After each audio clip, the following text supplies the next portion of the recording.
ഇപ്പോൾ അച്ഛനോടൊപ്പം ജോലി സേവനം ചെയ്ത ജോസഫ് റാത്തപ്പള്ളി അച്ഛൻ നമ്മളോട് ചേരുകയാണ്. ഷിൻസച്ചന്റെ വേർപാടിൽ ഞങ്ങൾ ദുഃഖിതരാണ്. അച്ഛനെ കുറിച്ച് ഓർക്കുമ്പോൾ തീർച്ചയായിട്ടും അച്ഛൻ ബൈനസ് സെമിനാരിയിൽ ജോയിൻ ചെയ്യുന്നതിന് മുമ്പ് തന്നെ അച്ഛൻ സെമിനാരിയിൽ പോകാനായിട്ട് ആപ്ലിക്കേഷൻ എഴുതാനായിട്ട് വന്നത് മുതലുള്ള പരിചയമാണ്. ഞാൻ എടൂര് ബ്രദറായിരുന്ന സമയത്ത് സേവനം ചെയ്യാൻ വന്നപ്പോഴാണ് അദ്ദേഹം സെമിനാരിയിൽ പോകാനുള്ള ആപ്ലിക്കേഷൻ എഴുതാനായിട്ട് വന്നത്. അന്നു മുതൽ ഷിൻസച്ചൻ എനിക്ക് പരിചയമുണ്ട്. എപ്പോഴും എന്നെ ഫോൺ വിളിക്കുമായിരുന്നു. അച്ഛനാണ് എനിക്ക് ആപ്ലിക്കേഷൻ എഴുതി തന്നത്, അച്ഛനുമായിട്ടുള്ള ബന്ധം അങ്ങനെയാണെന്ന് പറഞ്ഞുകൊണ്ട്. മാത്രമല്ല, അച്ഛനാകുന്ന സമയത്ത് എനിക്ക് പ്രത്യേകമായിട്ട് വിളിച്ചിരുന്നു. അച്ഛനാണ് എനിക്ക് ആപ്ലിക്കേഷൻ എഴുതി തന്നത്, അതുകൊണ്ട് അച്ഛൻ തീർച്ചയായും വരണം എന്ന് പറഞ്ഞുകൊണ്ട് അച്ഛൻ എന്നെ വൈദിക പട്ടത്തിന് ക്ഷണിച്ചിരുന്നു.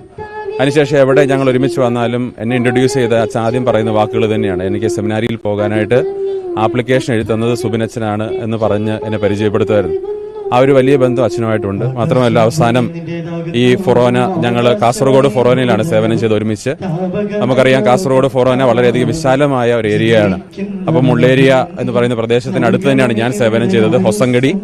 അപ്പോൾ അവിടെ ആ ഇടവകയിൽ വളരെയധികം ബുദ്ധിമുട്ടുള്ള സാഹചര്യത്തിൽ പോലും വളരെ തീക്ഷ്ണതയോടെ യാതൊരു ബുദ്ധിമുട്ടും പറയാതെ, അതോടൊപ്പം തന്നെ ഇടവക ജനങ്ങൾ വളരെ സ്നേഹത്തിൽ ശുശ്രൂഷ ചെയ്തൊരു വൈദികനാണ് ഷിൻസച്ചൻ.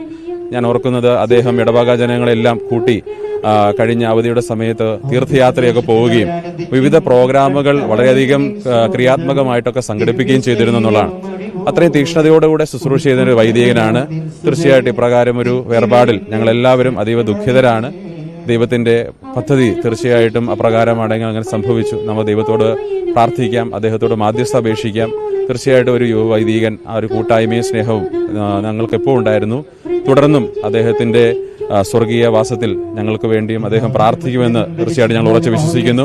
ഞങ്ങളുടെ വൈദിക കൂട്ടായ്മയ്ക്ക് സ്വർഗത്തിൽ നിന്ന് ബലം പകരാൻ അച്ഛൻ ഞങ്ങൾക്ക് വേണ്ടി ദൈവത്തോട് മാധ്യസ്ഥം അപേക്ഷിക്കുമെന്ന് ഞങ്ങൾ തീർച്ചയായിട്ടും പ്രാർത്ഥിക്കുകയും ചെയ്യുന്നു. അച്ഛന് ദുഃഖത്തിൽ, വേർപാടിൽ ദുഃഖിതരായിരിക്കുന്ന എല്ലാവരെയും ഞങ്ങൾ ഓർക്കുകയും പ്രാർത്ഥിക്കുകയും ചെയ്യുന്നു.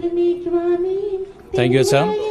നമുക്ക് വളരെയധികം വൈദികര് അച്ഛനോട് കൂടെ, അച്ഛൻ്റെ ബാച്ചേഴ്സായിട്ടുള്ളവരുണ്ട്.